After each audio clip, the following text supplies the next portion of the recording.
myself and my business partner have received hundreds of threatening and abusive emails, all of which have been documented and they have been shared. I would read these aloud, but to be frank, they are vile and not suitable for any audience. It's one of the private contractors behind the ArriveCan app testifying before a House committee on Parliament Hill, contesting watchdog reporting into the pandemic-era border app. On the same day, we learned, first from the National Post, that the very watchdog, the Auditor General, has actually fired 2 staff for inappropriately profiting off government contracts. The Prime Minister today responding to that, saying his government is now rethinking the whole process. We have seen that procurement processes and contract processes within the public service are sometimes unacceptable. That's why we have launched investigations, and we are rethinking how the public service does procurement and does contracting. So will that statement blunt any political pain? Let's bring back the front bench. Carleen Verheyen, Gary Marr, Carl Bélanger, and Laura Stone are here. Laura, I'll start with you. We've talked before as a panel about how there's no necessarily political smoking gun, but boy, oh boy, does every day bring a news story that adds to the kind of impression of at the very least, incompetence. Did the Prime Minister's comments today, do you think, blunt any of that? Not really. I mean, I don't mean to laugh, but you almost can't make this stuff up. I feel like the Prime Minister's playing ping pong against 8 people, and there's like just balls flying around. He's trying to spot them down and control everything.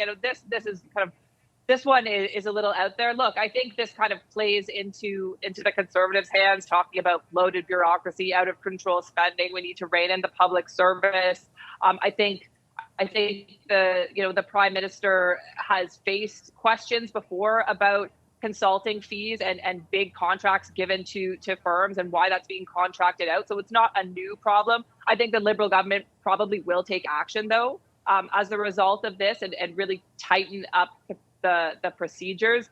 Will that stem it? I mean, I think by the time that they implement the new policies, they'll be dealing with some other controversies. So I think that they've got a lot on their plate right now, but I think this will lead them to take some action pretty seriously, pretty quickly. Do you think making an announcement to that effect, Gary, like here's 1, 2, 3 things that we are going to do to actually address the calamity that has been exposed would go towards helping them politically on this file? Well, I think that's certainly the intended effort, but let me say this. I mean, within every large organization, there's bound to be some bad actors. And, you know, the story of some malfeasance on the part of contracting was given to the RCMP in January of this year. They looked into it.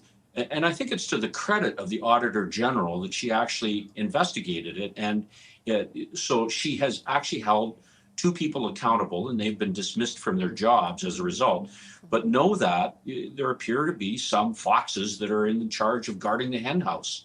It's shocking that somebody within the Auditor General's office would be guilty of some of this kind of malfeasance that goes on. That is not a reflection on all the people that serve in the federal civil service or any government across Canada. And so I want to make that point.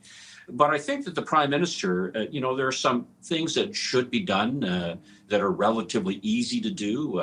Prior to 2015, there was a Treasury Board directive that was issued that said all contracts that are let out by government need to be disclosed and need to be published.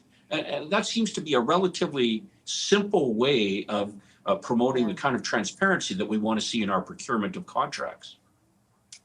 And I think maybe, Carl, the kind of full exposure of it all. I think Canadians right now have questions about how deep it runs. To Gary's point, there are wonderful public servants, of course, but hearing this kind of thing and the ArriveCan stuff, you wonder how deep does this go? If the government made an effort to kind of ascertain the answer to that, I think it would go to help everyone too. Yeah, it would, because there's no political smoking gun, as we said. There's no clear political links, but it also leaves an impression that the government has lost control.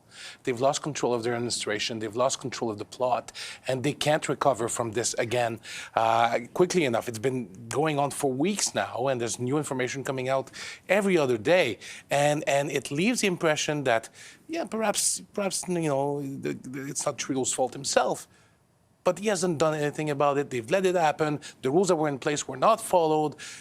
Things were dismissed, and it's still happening in places like the Auditor General's office.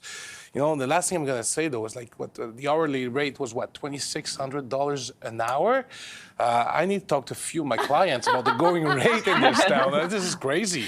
Like, Wasn't aware. Yeah, oh no. my God. No, exactly. Well, especially when you have side hustles. Carlene, last word to you on this. How do you anticipate the federal government will navigate this going forward, particularly against very strong opposition from the Conservatives who drive this issue home every day in question period? And why wouldn't they? When you're a party in opposition, this is a perfect layup for you. And I think the Liberals would be doing the same thing if the shoe was on the other foot and the situation was reversed.